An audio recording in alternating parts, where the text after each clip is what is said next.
Já tivemos a oportunidade de considerar a oração eucarística como a eucologia mor e mais bem estruturada da liturgia. A oração eucarística é uma peça orante dirigida ao Pai por Cristo no Espírito Santo.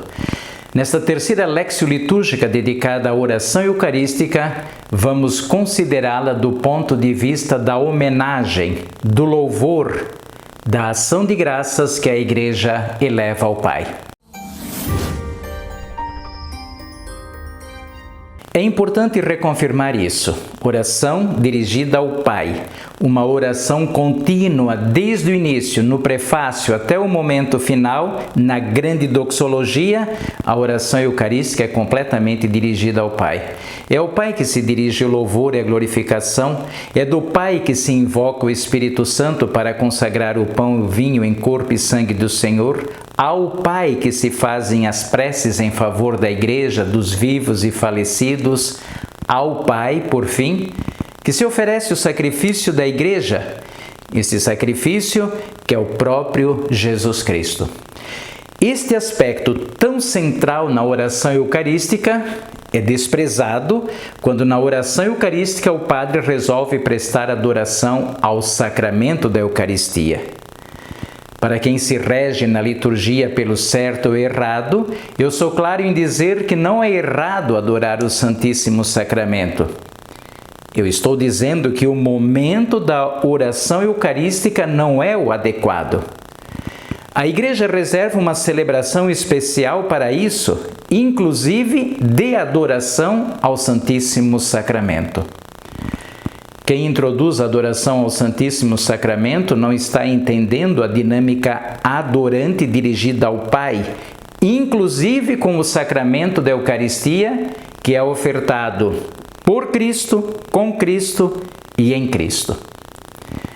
A oração eucarística, como se lê em todos os documentos litúrgicos da Igreja, não é momento para se prestar homenagem, louvores e súplicas ao Santíssimo Sacramento. Mas com o Santíssimo Sacramento, adoramos ao Pai, ofertando-o como sacrifício da Igreja. Mesmo assim, apesar de tudo que falei, a liturgia reserva um rito de adoração ao Santíssimo.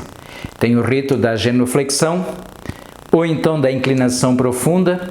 No Missal de Pio V, por exemplo, são propostas 2 genuflexões, num total de 4. 2 genuflexões para o pão consagrado e 2 genuflexões para o vinho consagrado. Na reforma litúrgica, que foi realizada pelo Vaticano II em 1963, alguns liturgistas pretendiam abolir as genuflexões. Não se aboliu, mas de 4 passou para 2. E o motivo para abolir as genuflexões era justamente para evidenciar a direção da oração eucarística totalmente e unicamente dirigida ao Pai.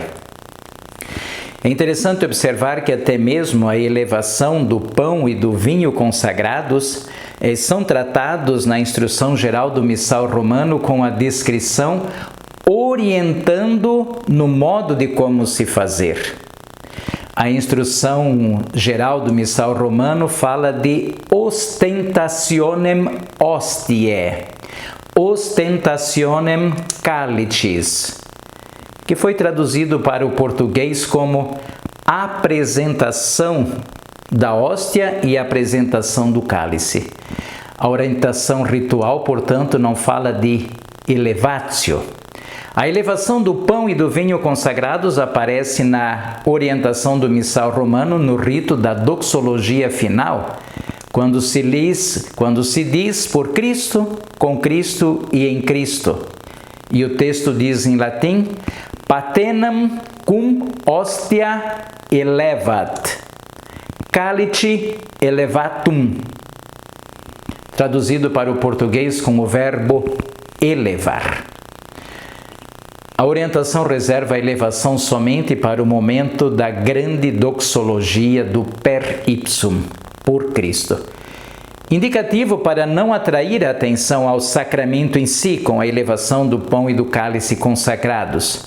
E indicativo para esclarecer porque o sacramento é o sacrifício da Igreja oferecido ao Pai e levado do altar da Igreja diante do Pai. Nas anáforas orientais, por exemplo, não se contempla as apresentações do pão e do vinho consagrados aos celebrantes, por entender que estas são apresentadas unicamente ao Pai.